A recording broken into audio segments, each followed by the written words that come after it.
Imagine a woman staring out her office window, lost in a daydream where she's a best-selling author, signing books for adoring fans.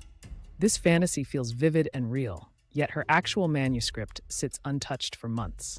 Psychologists call this mental escapism. Our brains trick us into believing fantasies are desires, when in truth, they're often shields against fear. Studies show 73% of people use elaborate daydreams to avoid uncomfortable tasks, mistaking temporary relief for genuine ambition. The same woman receives an email. Her rent is increasing, and her savings are dwindling.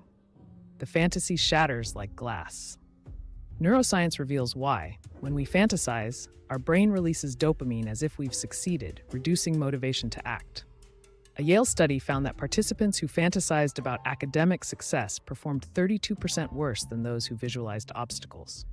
Avoidance feels safe, but it's a trap. Every moment in fantasy delays solutions. A therapist points to her journal entries. Fantasies peak when I feel inadequate.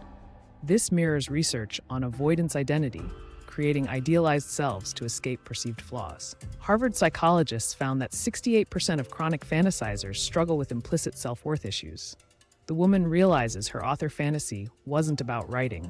It was about avoiding the fear that her real work wasn't good enough. The mirror reflects two selves, one fictional, one fragmented. She learns metacognition, observing her thoughts without judgment. When the writing fantasy arises, she now asks, "What am I avoiding right now?"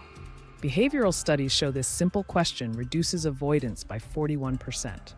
She replaces one fantasy session with a micro-action, submitting a short story to a local contest. The brain's reward system recalibrates. Progress, not escape, becomes the new dopamine trigger. Reality gains texture where it once felt barren. 6 months later, her story gets published, not in a fantasy, but in a real anthology. The difference? She no longer uses imagination to escape, she wields it to problem solve. Psychologists confirm sustainable motivation comes from tolerating discomfort, not bypassing it. As the video closes, we see her old office window, now just a window. The fantasy bookstore is gone. Instead, there's a single post-it. Discomfort is the price of a life fully lived.